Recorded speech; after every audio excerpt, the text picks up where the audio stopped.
அஸ்ஸலாமு அலைக்கும். WSM media Tamil நியூஸுக்கு உங்களை அன்போடு வரவேற்கின்றேன். நம்ம சேனலை சப்ஸ்கிரைப் பண்ணாதவங்க சப்ஸ்கிரைப் பண்ணிக்கொள்ளுங்க. அதோட சேர்த்து பெல் ஐக்கனை ப்ரெஸ் பண்ணிக்கிட்டா ஆல் வரும், அதை ப்ரெஸ் பண்ணிக்கொள்ளுங்க. வீடியோ பிடிச்சிருந்தா லைக் பண்ணுங்க, கமெண்ட் பண்ணுங்க, ஷேர் பண்ணுங்க. அடுத்தடுத்த வீடியோக்கள் திங்கள் வியாழன் கிழமைகளில் அப்டேட் செய்யப்படும். அடுத்த டூல் என்னண்டா இந்த மைக்ரோ மீட்டர்னு சொல்கிறேன். சரியா? இந்த மைக்ரோமீட்டரை பொறுத்த வரைக்கும் மிக நுண்ணிய அளவு. இதை உதாரணத்துக்கு நம்ம பார்த்தோம்டா, ஒரு கோயில், அதாவது செப்பு கோயிலில் அளவுகளை நம்ம எந்த அளவுக்கு கேஜ்ன்னு சொல்லுவாங்க, எந்த அளவுக்கு கேஜ் இருக்குங்கிறத நம்ம வந்துட்டு இப்போ உதாரணத்துக்கு இதில் 0.001 மில்லிமீட்டர் வரைக்கும் இதில் நம்ம அளவுகளை அளந்து கொள்ள முடியும். இதை நான் விரிவாக தனியாக ஒரு வீடியோ ஒன்று செய்ய முடியும் என்றால் செய்து அந்த டூலை வச்சு நான் இந்த டூல் என்னுடைய கையில் நான் தொழிலாளர்களுக்கு சென்றால் இந்த டூல் இருக்குது. இந்த டூலை நேரடியாக இந்த கையால் எடுத்து நான் இந்த டூலை அளந்து காட்ட முடியுமாக இருந்தால், அப்படி வாய்ப்பு கிடைத்தால் நான் உங்களுக்கு செய்து காட்டுகின்றேன். அதே போல் நினைக்கிறது வந்துட்டு கலிப்பர்னு சொல்லுவாங்க. இந்த நினைக்கிற டூல் வந்துட்டு வேர்னியர் கலிப்பர். இதில் ஒவ்வொரு பாகங்களும் அடையாளப்படுத்தப்பட்டிருக்குது. இந்த வேர்னியர் கலிப்பரை பயன்படுத்தி நம்ம வந்துட்டு உள்விட்டம், அடுத்தது வெளிவிட்டம், அடுத்தது இது போன்ற அளவுகளை நம்ம வந்துட்டு சரியாக அளந்து கொள்ள முடியும். இப்போ இது வந்துட்டு உங்களுக்கு விளங்கி இருக்கும். மேலுக்கு லாக்கிங் ஸ்க்ரூங்கிற இதை பார்த்தீங்கன்னா, இந்த ஸ்க்ரூவை நம்ம குறித்த அளவு எடுத்துப்பட்டு அது எத்தனை மில்லிமீட்டருங்கிறத பார்க்கலாம். இதையும் நான் இந்த டூல் வந்துட்டு கையில் எனக்கு கிடைக்கக்கூடிய வாய்ப்பு கிடைத்தால் நான் இதை சம்பந்தமாக இது எப்படி அளவீடு செய்வது சம்பந்தமாக மைக்ரோமீட்டர், அடுத்து வந்துட்டு இந்த வேர்னியர் கலிப்பர், இவை இரண்டையும் நான் தனியாக ஒரு வீடியோ எடுத்து போடுவதற்காக முயற்சி செய்கின்றேன். நீங்கள் வந்துட்டு வேலைத்தளங்களை வேலை செய்ய செல்லும் போது உங்களுக்கு கண்டிப்பாக இந்த இரண்டு டூல்களும் உங்களுடைய நீங்கள் பயன்படுத்தக்கூடிய வாய்ப்புகள் உள்ளது. அடுத்தது இதுவும் ஒரு டூல். இது என்னென்று உங்களுக்கு விளங்கி இருக்கும். இது வந்துட்டு வெப்பநிலை மானி. இது ஒரு அனலாக். இதை வந்துட்டு நம்ம வந்துட்டு தொகுதியில் பயன்படுத்தி எந்த அளவுக்கு வெப்பநிலை இருக்குங்கிறத நம்ம அளந்து கொள்ள முடியும். இது பாகை செல்சியஸில் காட்டக்கூடிய வெப்பநிலை. சி போட்டு அதுக்கு மேலுக்கு பாகை போட்டு இருக்கிறதால இது செல்சியஸ். F4 மேலுக்கு பாகை போட்டிருந்த இது ஃபாரன்ஹைட்டில் காட்டும். இப்படியான அளவுகளை நம்ம இது மூலம் அறிந்து கொள்ள முடியும். சரியா? இது வந்துட்டு இதுவும் ஒரு வெப்பநிலை. இது டிஜிட்டல்.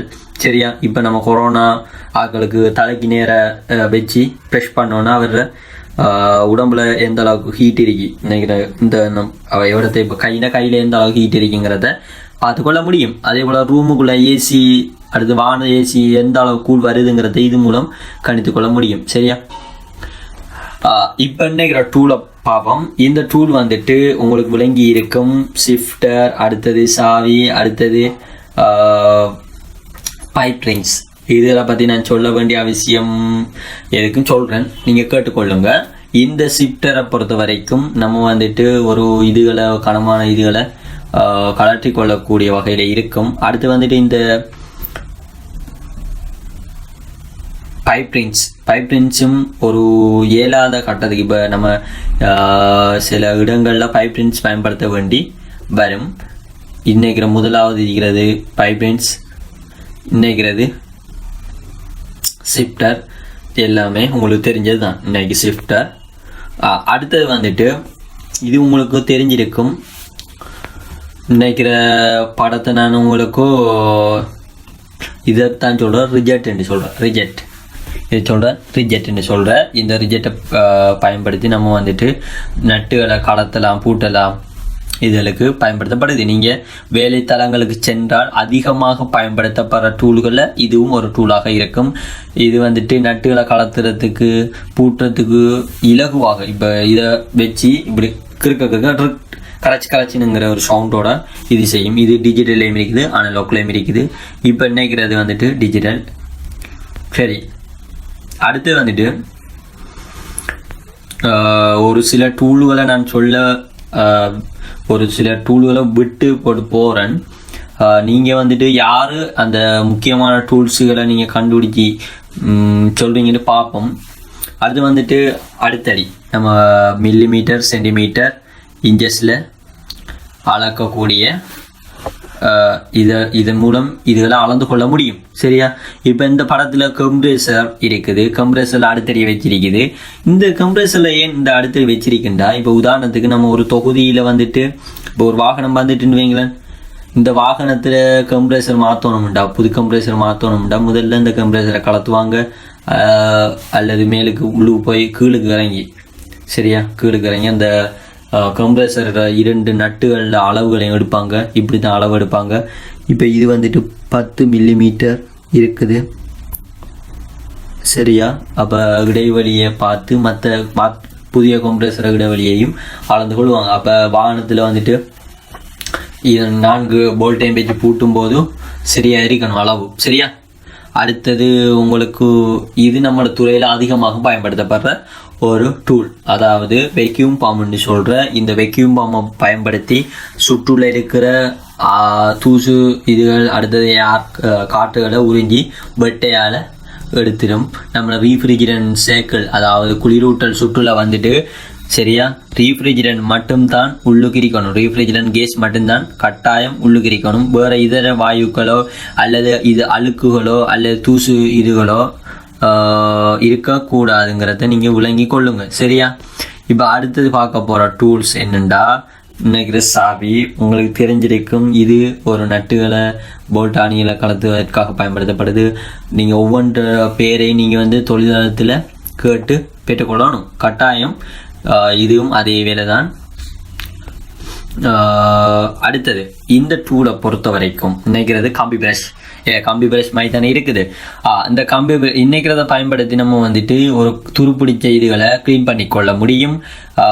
இதுக்காக ரில்ல பூட்டி போட்டு நம்ம வந்துட்டு துருப்பிடிச்ச பக்கம் இதுகளில் உதாரணத்துக்கு சொல்ல போனால் ஒரு நட்டு துருப்பிடிச்சின்னு வைங்களேன், அந்த நட்டை கலட்டுறதுக்கு முதல்ல வந்துட்டு நினைக்கிற டூலை பயன்படுத்தி அந்த இடத்துல இருக்கிற கரல்களை தேய்ச்சி க்ளீன் பண்ணி போட்டு நம்ம அந்த ஸ்ப்ரே அந்த கரலுக்கு பயன்படுத்தப்படுற ஸ்ப்ரே என்னங்கிறத நீங்கள் கமெண்ட் பண்ணுங்க, சரியா? எனக்கு தெரியும், நீங்கள் கமெண்ட் பண்ணுங்க. கரல் கலத்துவதற்காக தொழிலகத்தில் அதிகமாக என்ன ஸ்ப்ரே பயன்படுத்தப்படுது, என்ன பயன்படுத்தப்படுதுங்கிறத நீங்கள் சொல்லணும், சரியா? அடுத்தது ஃபீலர் இன்னைக்கிற டூல்ஸை பொறுத்த வரைக்கும் நம்மளோட பிஸ்டன் கீழுக்கு மேலுக்கு மூவிங் ஆகும். அது இப்போ இது வந்துட்டு பெரும்பாலும் எங்கே பயன்படுத்தப்படும்டா, இப்போ உதாரணத்துக்கு சொல்ல போனால் ஒரு இப்போ ஆட்டோமொபைல் அதிகமாக பயன்படுத்தப்படும். இந்த டூல் வந்துட்டு 0.60 ஒவ்வொரு அளவுகளையும் இருக்குது. எந்த அளவு இடைவெளி இருக்கணும், இப்போ உதாரணத்துக்கு நம்ம வந்துட்டு ஒரு டெபட் இலக்கம்னு சொல்லுவோம், டெபட் எந்த அளவுக்கு டெபட் இருக்கணும் உங்களுக்கு நான் இதை விரிவாக சொல்ல விரும்பலை. இந்த டூல் என்னது பயன்படுத்தப்படுதுன்ட்டு நீங்கள் வேலைத்தளங்களில் கேட்டு நேரடியாக பார்க்கும்போது இந்த ஃபீலர் கேஜை பயன்படுத்தி பார்க்கும்போது உங்களுக்கு விளங்கும். இடப்பெயரையும் நீங்கள் தரணும்.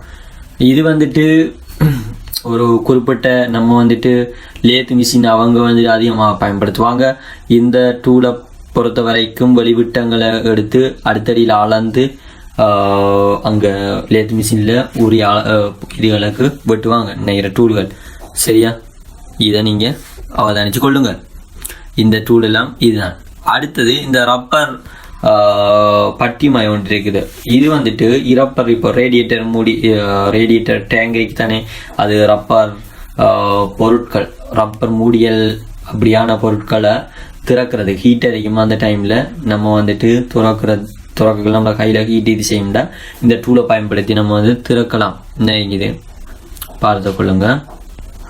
அடுத்தது வந்துட்டு இது அதாவது சிலிண்டரில் சரியா தேஞ்சிருக்காதுகளை அளவுற ஒரு உபகரணம். இதை பேரையெல்லாம் நீங்கள் தர வேண்டும்.